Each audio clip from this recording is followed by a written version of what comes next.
ಸಂವಿಧಾನ ರಾಷ್ಟ್ರೀಯ ಏಕತಾ ಸಮಾವೇಶ ಬೆಂಗಳೂರಿನ ಅರಮನೆ ಮೈದಾನದಲ್ಲಿ ನಡೀತಾ ಇದೆ. ನೋಡೋಣ ಬನ್ನಿ. ಸಂವಿಧಾನದ ಪೀಠಿಕೆಯನ್ನ, ಸಂವಿಧಾನದ ಆಶಯಗಳನ್ನು ಈ ರಾಜ್ಯದ ಜನರು ತಿಳ್ಕೋಬೇಕು, ಅರ್ಥ ಮಾಡ್ಕೋಬೇಕು.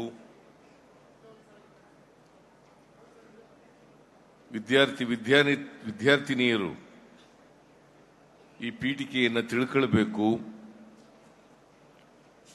ಅಂತೇಳಿ 1924 ಜನವರಿ 26ನೇ ತಾರೀಕಿನಿಂದ ಪೀಠಿಕೆಯನ್ನು ತಿಳ್ಕೊಳ್ಬೇಕು ಅಂತೇಳಿ 1924 ಜನವರಿ 26ನೇ ತಾರೀಕಿನಿಂದ ಇಡೀ ರಾಜ್ಯದಲ್ಲಿ ಸಂವಿಧಾನ ಜಾಥಾ ಕಾರ್ಯಕ್ರಮವನ್ನು ಹಮ್ಮಿಕೊಂಡಿದ್ದೇವೆ. ಅದು ಈ ಜಾಥಾ ಈ ರಾಜ್ಯದ 31 ಜಿಲ್ಲೆಗಳಲ್ಲಿ ಮತ್ತು ಎಲ್ಲ ಗ್ರಾಮ ಪಂಚಾಯಿತಿಗಳಲ್ಲಿ ಆ ಜಾಥಾ ಜನರನ್ನು ಭೇಟಿ ಮಾಡಿ ಜನರಿಗೆ ಸಂವಿಧಾನದ ಆಶಯಗಳನ್ನು, ಉದ್ದೇಶಗಳನ್ನು,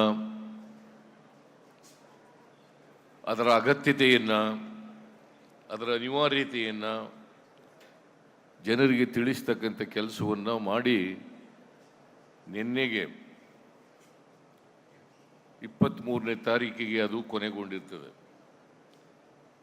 ಇವತ್ತು 2 ದಿನಗಳ ಕಾಲ, ಇವತ್ತು ಮತ್ತು ನಾಳೆ 2 ದಿನ ರಾಷ್ಟ್ರೀಯ ಏಕತೆಯ ದಿನವನ್ನಾಗಿ ಈ ಸಮಾವೇಶವನ್ನು ಹಮ್ಮಿಕೊಂಡಿದ್ದೀವಿ.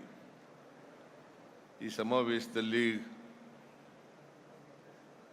ಸಂವಿಧಾನ ತಜ್ಞರು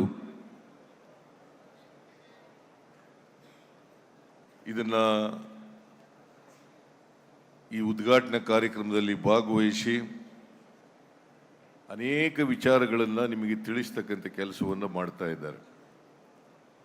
ಗೋಪಾಲ್ ಗೌಡರು ಸರ್ವೋಚ್ಚ ನ್ಯಾಯಾಲಯದ ನ್ಯಾಯಾಧೀಶರಾಗಿದ್ದಂಥವ್ರು, ಅವರು ಈ ಸಮಾರಂಭದಲ್ಲಿ ಭಾಗವಹಿಸಿದ್ದಾರೆ. ಅವರು ನಿಮ್ಮನ್ನು ಉದ್ದೇಶಿಸಿ ಮಾತನಾಡ್ತಾರೆ.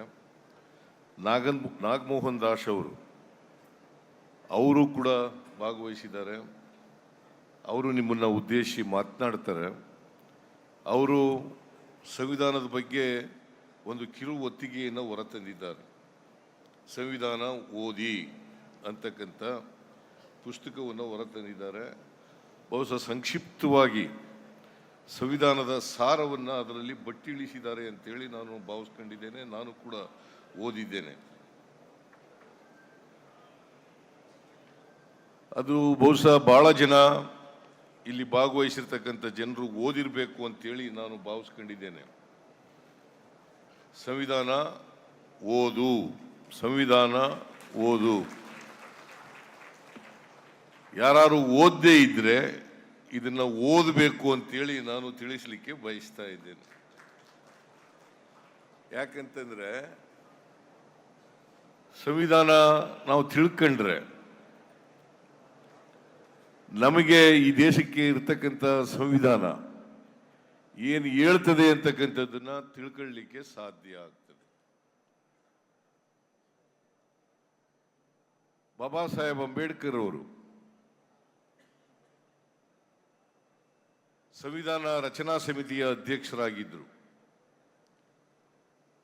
ಅವರು ಜಗತ್ತಿನ ಅನೇಕ ರಾಷ್ಟ್ರಗಳ ಸಂವಿಧಾನವನ್ನು ತಿಳ್ಕೊಂಡು ಅದರಲ್ಲಿರ್ತಕ್ಕಂಥ ಒಳ್ಳೆಯ ಅಂಶಗಳನ್ನು ಅರ್ಥ ಮಾಡ್ಕೊಂಡು ನಮ್ಮ ದೇಶದ ಸಮಸ್ಯೆಗಳಿಗೆ ಪರಿಹಾರ ಕೊಡ್ತಕ್ಕಂಥ ರೀತಿಯಲ್ಲಿ, ಅದು ಸಾಮಾಜಿಕ ಸಮಸ್ಯೆಗಳಿರ್ಬೋದು, ಆರ್ಥಿಕ ಸಮಸ್ಯೆಗಳಿರ್ಬೋದು, ರಾಜಕೀಯ ಸಮಸ್ಯೆಗಳಿರ್ಬೋದು, ಎಲ್ಲ ಸಮಸ್ಯೆಗಳಿಗೆ ಪರಿಹಾರವನ್ನು ಸೂಚಿಸ್ತಕ್ಕಂಥ ರೀತಿಯಲ್ಲಿ ನಮ್ಮ ಸಂವಿಧಾನವನ್ನು ರಚನೆ ಮಾಡಿಕೊಟ್ಟಿದ್ದಾರೆ.